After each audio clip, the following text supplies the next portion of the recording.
जैसा कि मैंने आपको बताया था कि मैं आपको आगे रमपुरवा की तस्वीर भी दिखाऊंगा। सबसे पहले तो ये जानिए कि बिहार में कई अशोक स्तंभ हैं।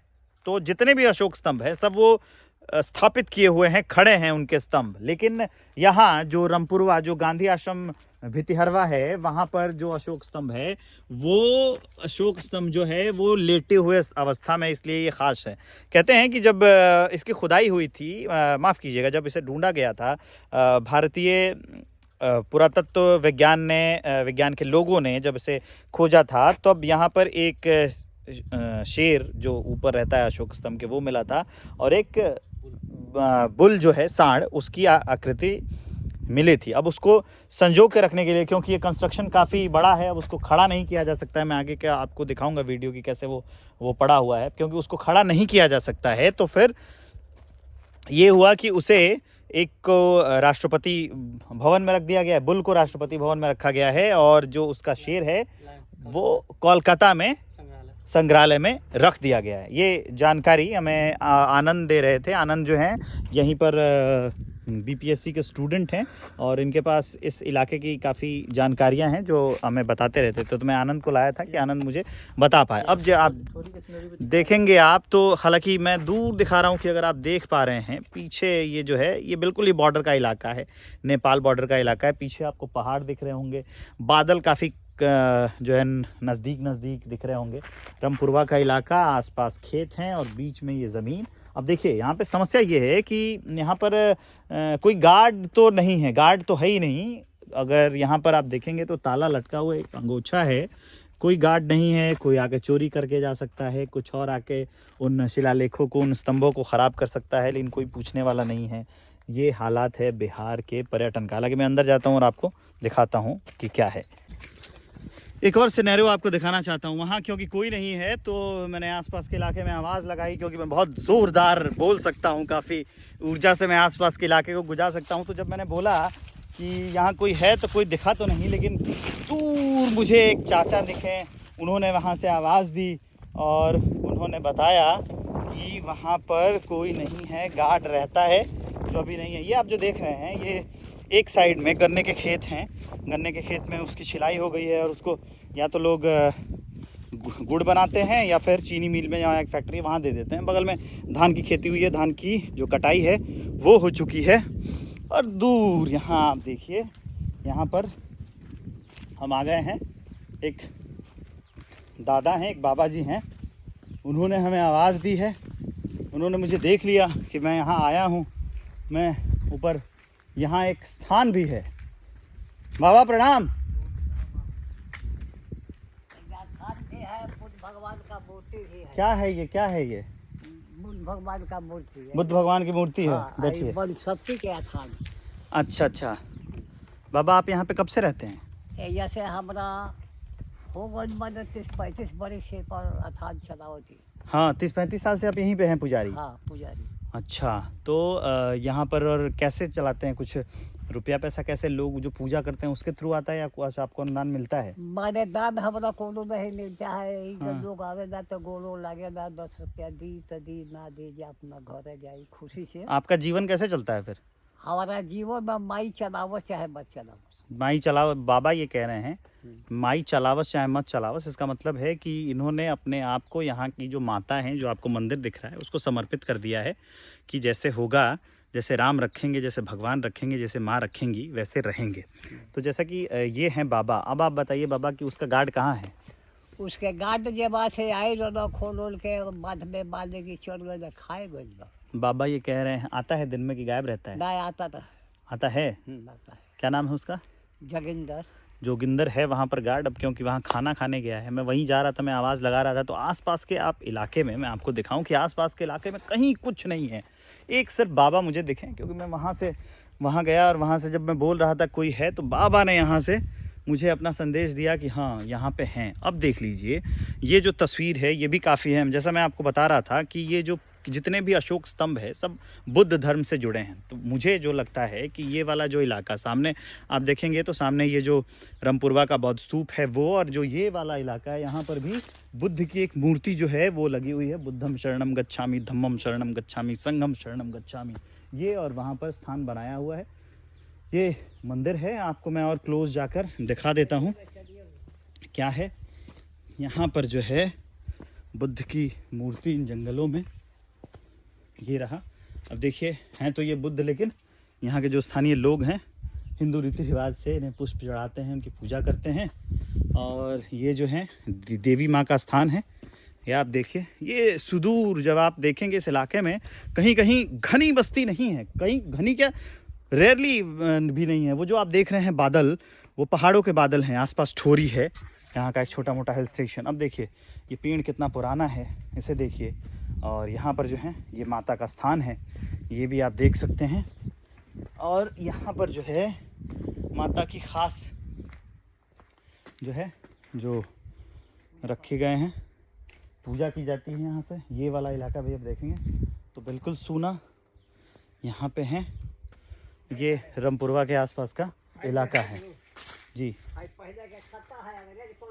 हाँ, बाबा जो अहम बात बता रहे हैं ये मैं इसको जोड़ देता हूँ कि जितने भी यहाँ पर बौद्ध स्तूप और आसपास के इलाके हैं, स्मारक हैं, वहाँ पर जब भी खुदाई हुई, जैसे अलेक्जेंडर कनिंघम उसने 1862 में जो लौरिया का नंदनगढ़ है पास में, उसकी खुदाई शुरू की थी। और यहाँ पर तो कई ऐसे इलाके हैं जहाँ पर आभूषण और बड़ी चीज़ों के लिए खुदाई हुई थी। जैसे बाबा बता रहे हैं कि ये जो सामने दिख रहा है, यहाँ पर पहले गड्ढा हुआ करता था क्योंकि अंग्रेजों ने खुदाई की थी। बाबा तो कुछ क्योंकि मिला रहे तो ओकरा नहीं कुछ भी लगता है, वैसे बिल्डी हड्डा बहर के बिच्छू बड़का बड़का हड्डा बहर बहर लगने से बीजे से मालिक रात के 8वां दिने रात के लागल कोड़वावे तो मालिक बहर के लागल जब बीजे थे जैसे छोड़ के भाग गया। ऐसी कई कहानियां हैं कि जब भी खुदाई चल रही थी तो नीचे से आने लगे। आप जब जाएंगे तो जब मैं गांधी संग्रहालय में था तो मैंने आपको तस्वीर दिखाई होगी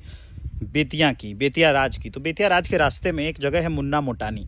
वहाँ जो स्थानीय लोग हैं उसको घोड़ाई देवी माई कहते हैं कि वहाँ पर जो मुन्ना मोटानी जो जिन्होंने वो मंदिर का निर्माण कराया, उन्होंने भी वैसे ही खुदाई की थी। वहाँ पर खुदाई करने के बाद कहते हैं कि वहाँ पर उनको बहुत सारे सोना चांदी के आभूषण मिले थे और उसके बाद उन्होंने उसकी स्थापना कराई है। उसके बारे में एक और कहानी है कि कहते हैं कि रात को उनको सपना आया और उन्होंने ये कहा कि जो है मुझे यहीं जंगल में रहने दो, मैं जंगल की माता हूँ।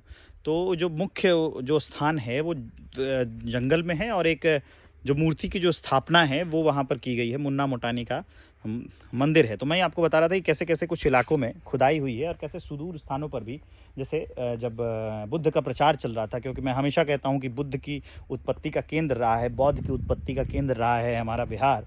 और यहाँ पर कैसे बुद्ध की प्रतिमा स्थापित है। और वहाँ अगर रामपुरवा का आप वो वाला स्तंभ देखेंगे और यहाँ पर जब भगवान बुद्ध की मूर्ति देखेंगे तो ये साफ पता चलता है कि ये और वो इलाका बिल्कुल एक रहा होगा। जैसे जैसे जनसंख्या बढ़ी, लोगों ने अतिक्रमण करके अपने खेत बना लिए।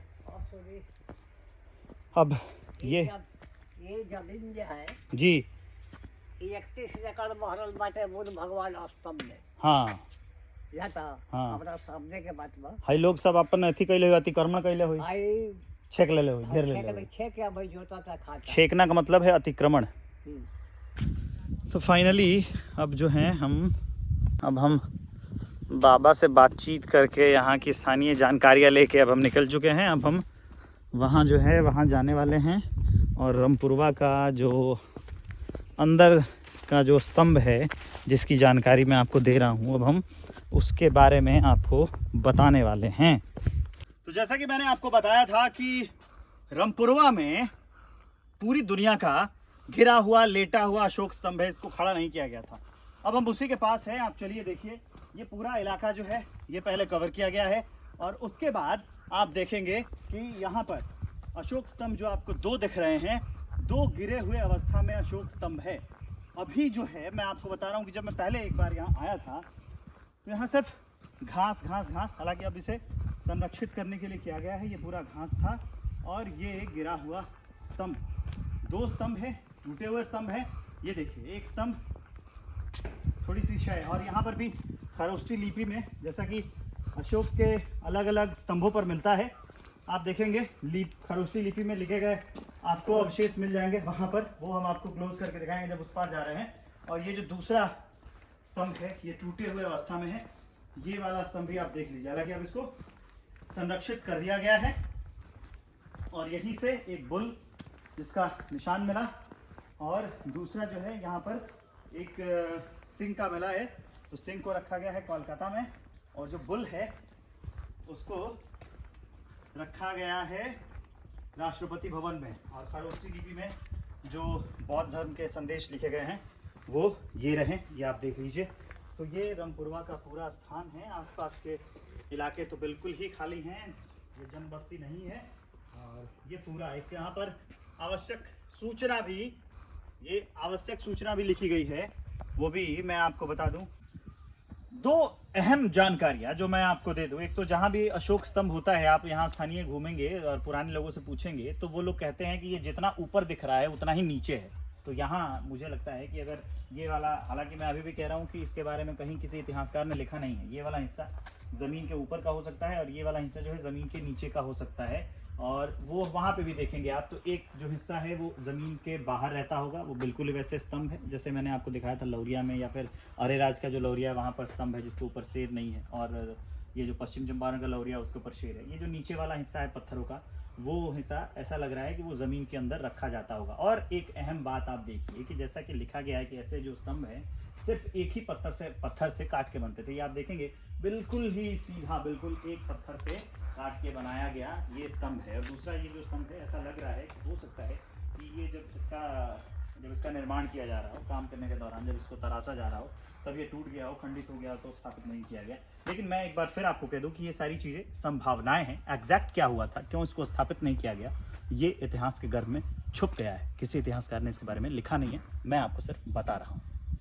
ये बोर्ड पढ़ के आपको बता देता हूँ कि कैसी आवश्यक सूचना यहाँ पर लिखी गई है। ये देखिए, इसमें लिखा गया है कि ये स्मारक प्राचीन स्मारक तथा पुरातात्विक स्थल एवं अवशेष अधिनियम 1958 के 24 के अंतर्गत राष्ट्रीय महत्व का घोषित किया गया है। यदि कोई भी स्मारक को क्षति पहुंचाता, नष्ट करता, विलग करता अथवा परिवर्तित करता, कुरूप करता है, खतरे में डालता या दुरुपयोग करते हुए पाया जाता है तो उसके लिए प्राचीन स्मारक तथा पुरातात्विक स्थल एवं अवशेष संशोधन विधिमान्यकरण अधिनियम 2010 के अंतर्गत 2 साल तक का कारावास अथवा 1 लाख रुपए तक का जुर्माना या फिर दोनों से दंडित किया जा सकता है। प्राचीन स्मारक तथा पुरातात्विक स्थल एवं अवशेष नियम 1959 के उपनियम 32 तथा 1952 में जारी की गई अधिसूचना के अंतर्गत संरक्षित सीमा से 100 मीटर के भीतर का क्षेत्र निषिद्ध घोषित कर दिया गया है। जो उधर का इलाका है निषिद्ध घोषित कर दिया गया है, जिससे किसी भी प्रकार के निर्माण, खनन आदि की अनुमति नहीं है। इसके आगे 200 मीटर तक का क्षेत्र विनियमित घोषित किया गया है। भवन निर्माण, पुनर्निर्माण, मरम्मत, परिवर्तन आदि सक्षम अधिकारी की पूर्व अनुमति से ही किया जा सकता है। ये कुछ आदेश लिखे गए हैं। 200 मीटर तक विनियमित क्षेत्र है, उसके बारे में ये जानकारी दी गई है। कुछ साइन बोर्ड्स लगाकर जानकारी दी गई है। और ये पूरा इलाका कोई बस्ती तो नहीं है। और यहाँ से देखिए ये दोनों स्तूप कैसे दिखाई देते हैं, ये एक बार मैं आपको दिखा देता हूँ। तो अशोक का ये दूसरा स्तूप जो पूरी दुनिया में ये लेटा हुआ गिरा हुआ स्तूप है। हालांकि इसके बारे में साहित्यकारों ने नहीं लिखा गया कि इसको स्थापित क्यों नहीं किया गया है, क्यों ये ऐसे गिरे हुए लेटे हुए अवस्था में है, ये हमने आपको बताया। ये मेरा दूसरी जानकारी वाला ब्लॉग, और मैं आपके साथ विवेक हूँ। और ऐसे वीडियोस के लिए आप हमें फॉलो करिए, कमेंट करिए, बताइए कि आप क्या देखना चाहते हैं इसमें वीडियो में, आपको क्या बात अच्छी लगी। और वो जो इलाका है वहाँ भी आप देखेंगे कुछ नहीं है। जैसे कि हमने कुछ देर पहले बाबा से बात की है, वो जो सरसों वाला खेत है, बाबा का ये कहना है कि बाबा ये जो रंगपुरवा का ये जो पिलर था वो पहले हुआ, बहुत पहले की बात बता रहे थे। इतनी सच्चाई अब क्या है इसमें, कुछ डॉक्यूमेंटेशन तो नहीं है। अब देखिए जो दूर आपको दिख रहा होगा वो नेपाल का इलाका है। ये नेपाल के सीमावर्ती इलाके में है। नेपाल का इलाका नेपाल से बिल्कुल ही चिपका हुआ है, सटा हुआ है। आपको पहाड़ और बादल बहुत ही नज़दीक दिख रहे होंगे मेरे। तो इस वीडियो के बारे में आप क्या सोचते हैं कि जानकारी आपको कैसे लगी, ये नई जगह देख के आपको कैसे लगी, बौद्ध धर्म से जुड़ी चीज़ देख के कैसे लगी, पुराने इतिहास को जानकर कैसा लगा, कमेंट करके ज़रूर बताइए, शेयर करिए, लोगों को बताइए कि हो सकता है वो चाहे तो यहाँ घूमने भी आएँ। मैं आपके साथ विवेक हूँ।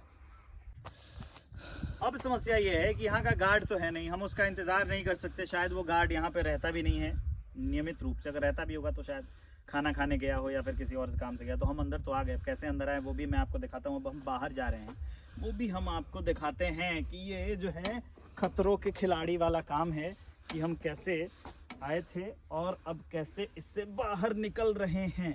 ये बहुत बड़ी समस्या है, बहुत बड़ी समस्या है कि आखिर हम लोग इससे निकलेंगे कैसे।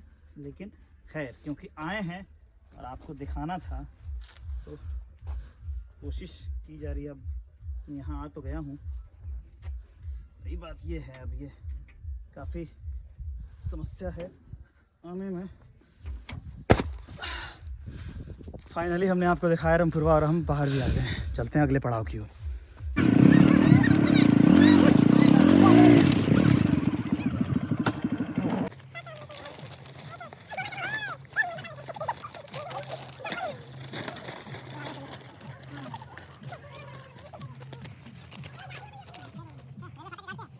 तो ये जो है रामपुरवा का इलाका, हालांकि ये बता रहे हैं स्थानीय लोग कि चालू नहीं है। ये सब्ज़ी ले जाने आए थे, यहाँ सब्ज़ी इनकी बिखर गई, तो जब चालू होगा तो अभी हालांकि काम चल रहा है इस इलाके में। तो ये हमने मदद की। रामपुरवा के इलाके में पड़ने वाला रेलवे फाटक है। कौन जगह हो ये? रामपुरवा। मैंने फाटक कौन नाम से जानेंगे? रामपुरवा नाम से। स्टेशन कौन पर लाया था लगे के? स्टेशन रेलवे स्टेशन है, हाल्ट है भितिहरवा और गौनाहा। हाल्ट है, छोटे स्टेशन हैं। और गौनाहा स्टेशन है, वहाँ भी आप जो ट्रेन से आना चाहते हैं वो आ सकते हैं। चलो।